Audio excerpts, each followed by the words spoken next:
അസ്സലാമു അലൈക്കും.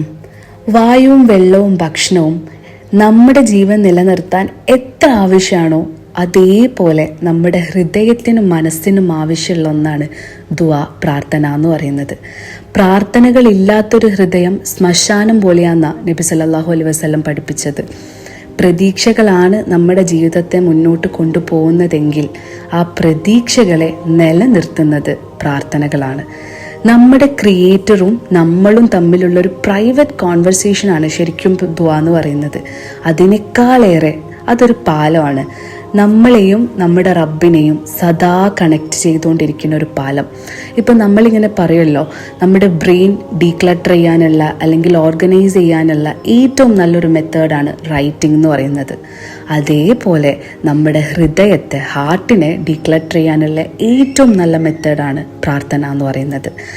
ജീവിതത്തിൽ എന്തൊരു പ്രതിസന്ധി ഉണ്ടായാലും, ആഗ്രഹങ്ങൾ ഉണ്ടായാലും, സ്വപ്നങ്ങൾ ഉണ്ടായാലും നമുക്ക് ഏറ്റവും വലിയ ആശ്വാസം ദുആ ആണ്. ഒരു വിശ്വാസിൻ്റെ ഏറ്റവും വലിയ ഭാഗ്യം എന്ന് പറയുന്നതും ആ റബ്ബിലേക്ക് ഏത് സമയത്തും ഓടിച്ചെല്ലാം എന്നുള്ളത് തന്നെയാണ്. എന്നാലും പലപ്പോഴും നമ്മുടെയൊക്കെ ഹൃദയത്തിനുള്ളിൽ ഒരിക്കലെങ്കിലും വരുന്നൊരു ചോദ്യമായിരിക്കും, പടച്ചോൻ എന്താ എൻ്റെ പ്രാർത്ഥന സ്വീകരിക്കാത്തതെന്ന്. എന്ന സത്യത്തിൽ ഒരാളുടെ പ്രാർത്ഥനയും പടച്ച റബ്ബ് കേൾക്കാതിരിക്കുന്നില്ല. 40-ാം സൂറ ഗാഫിറിൽ 60-ാം ആയത്തിൽ അള്ളാഹ് പറയുന്നുണ്ട്, ഇദ്ഊനി അസ്തജീബ് ലക്കും, call upon me I will respond you. നിങ്ങൾ എന്നെ വിളിക്കൂ, ഞാൻ ഉത്തരം തരാം. ഇത് കേവലം ഒരു മോട്ടിവേഷണൽ കോട്ടൊന്നുമല്ല. ലോക ജനതയ്ക്ക് ഹുദയായി പടച്ചോൻ ഇറക്കി തന്ന പരിശുദ്ധ ഖുർആനിലൂടെ നാഥൻ്റെ വാഗ്ദാനമാണ്, ഒരു ഡിവൈൻ പ്രോമിസാണ്. ആൻഡ് നമ്മൾക്കറിയാം, വാഗ്ദാനങ്ങൾ ലംഘിക്കാത്തവനായിട്ട് പടച്ച റബ്ബ് മാത്രമേ ഉള്ളൂ. നമ്മൾ ഏതൊരു പ്രവൃത്തി ചെയ്യുമ്പോഴും അതിന് അതിൻ്റേതായിട്ടുള്ളൊരു രൂപം ഉണ്ടാവും. അതേപോലെ റബ്ബിനോട് ചോദിക്കുന്നതിലും ഒരു രൂപമുണ്ട്.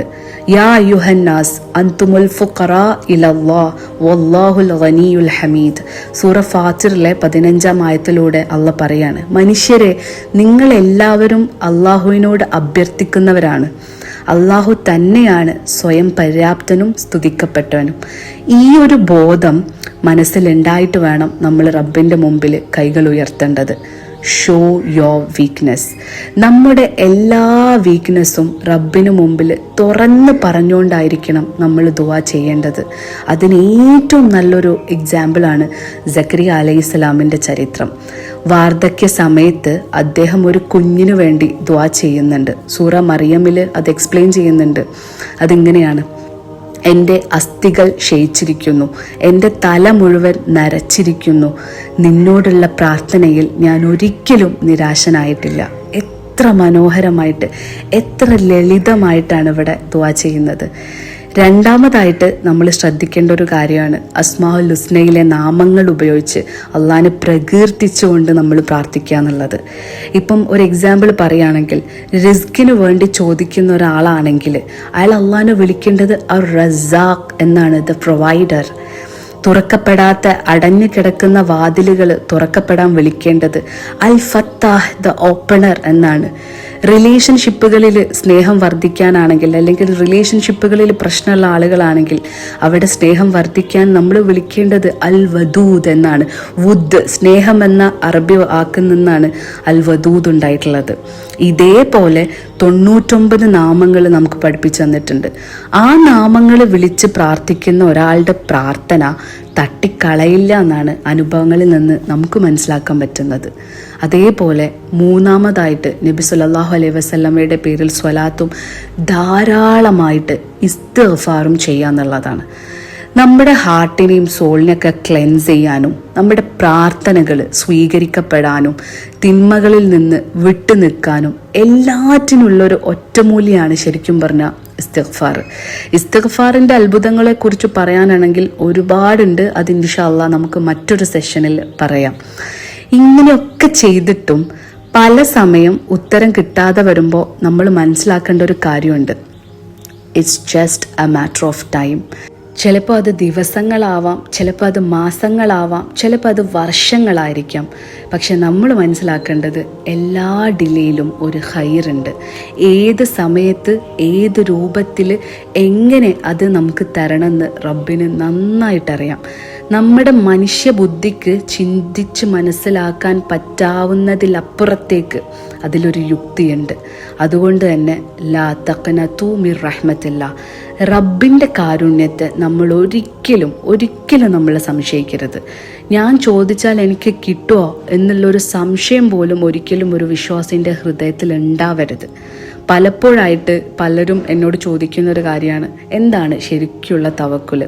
ഇപ്പം നമ്മൾ പറയും ഏതൊരു റിലേഷൻഷിപ്പിൻ്റെയും ഫൗണ്ടേഷൻ എന്ന് പറയുന്നത് ട്രസ്റ്റാണ്, വിശ്വാസമാണ്. അതേപോലെ പടച്ചോനോടുള്ള ട്രസ്റ്റാണ് ശരിക്കും തവക്കുൽ. ഒരു തരി പോലും സംശയിക്കാതെ എല്ലാം റബ്ബിൽ ഭരമേൽപ്പിക്കാൻ നമ്മൾ എടുക്കുന്ന ഒരു വിശ്വാസം, ആ യക്കീനാണ് തവക്കുൽ. നമ്മൾ ആഗ്രഹിച്ചതൊക്കെ കിട്ടും, നമ്മളെല്ലാ പ്രാർത്ഥനകളും സ്വീകരിക്കപ്പെടും. As long as we are not hasty, ധൃതി കൂട്ടാതിരിക്കുമ്പോൾ, നമ്മൾ അതിൽ സ്വബ്ർ കാണിക്കുമ്പോൾ. ധൃതി എന്ന് പറയുന്നത് ശരിക്കും പൈശാചികമാണ്, പിശാചിൽ നിന്നുള്ളതാണ് ശരിക്കും പറഞ്ഞാൽ ധൃതി. ഇപ്പം നമ്മൾ എക്സാമ്പിളായിട്ട് എടുത്ത് നോക്കുകയാണെങ്കിൽ നൂഹ് നബി അലൈഹിസ്സലാം 950 വർഷക്കാലം പ്രബോധനം ചെയ്ത പ്രവാചകനാണ്. ആ പ്രവാചകൻ ആ ജനതയ്ക്ക് വേണ്ടിയിട്ട് അത്രയും വർഷം ഡെഡിക്കേറ്റ് ചെയ്ത് അവരെ ഇസ്ലാമിലേക്ക് വരാൻ അതിന് അത്രയും എഫേർട്ട് എടുത്തിട്ടുണ്ടെങ്കിൽ സ്വന്തം കുടുംബത്തിന് വേണ്ടി അദ്ദേഹം എത്രത്തോളം പ്രാർത്ഥിച്ചിട്ടുണ്ടായിരിക്കണം. എന്നിട്ടും ആ പ്രാർത്ഥന സ്വീകരിക്കപ്പെടുന്നില്ലല്ലോ. നൂഹ് നബിൻ്റെ കുടുംബം മുഴുവനും ആ വെള്ളപ്പൊക്കത്തിൽ മുങ്ങി നശിക്കുകയാണ്. അതേസമയം മറ്റൊരു എക്സാമ്പിൾ, ഷുഐബ് നബി അലൈഹിസ്സലാം അദ്ദേഹത്തിൻ്റെ മകൻ യൂസുഫ് അലൈഹിസ്സലാമിനെ നഷ്ടപ്പെട്ട സമയത്ത് കരഞ്ഞ് കണ്ണിൻ്റെ കാഴ്ച പോലും നഷ്ടപ്പെടുന്ന ഒരു ചരിത്രം നമുക്ക് കാണാൻ പറ്റുന്നുണ്ട്. അതേ ഷുഐബ് നബിൻ്റെ പ്രാർത്ഥന വർഷങ്ങൾക്ക് ശേഷം അള്ളാഹ് സ്വീകരിക്കുകയാണ്, അദ്ദേഹത്തിൻ്റെ മകനെ തിരിച്ചു കൊടുക്കുകയാണ്. സോ ഏത് സമയത്ത് നമ്മുടെ ദുആ സ്വീകരിക്കപ്പെടണം, ഏത് സമയത്ത് നമുക്കതിന് ഉത്തരം തരണം എന്ന് നമ്മളെക്കാൾ നന്നായിട്ട് പടച്ച തമ്പുരാൻ അറിയാം. അത് ഹൈറായ, ഏറ്റവും ഹൈറായ സമയത്ത് നമുക്ക് വിധിക്കപ്പെട്ടത് നമ്മളിൽ എത്തിച്ചേരുമെന്ന് ഉറച്ച് വിശ്വസിക്കുക. ചില സമയത്ത് ഞാൻ ആലോചിക്കാറുണ്ട്, കാത്തിരുന്ന് കിട്ടുന്ന ആ ഉത്തരത്തേക്കാൾ എത്രയോ വലിയ ഗിഫ്റ്റ് പ്രാർത്ഥന തന്നെയാണ്. കാരണം ഓരോ പ്രാർത്ഥനയും ഓരോ സ്റ്റെപ്പ് നമ്മൾ അള്ളാഹിലേക്ക് അടുപ്പിക്കുകയാണ്. ഹസ്ബി അല്ലാഹ് വ നിഅമൽ വക്കീൽ എന്ന് ഒരിക്കൽ കൂടെ നമ്മൾ ഓർമ്മിപ്പിക്കുകയാണ്. ജസാക്കല്ലാഹ് ഖൈർ.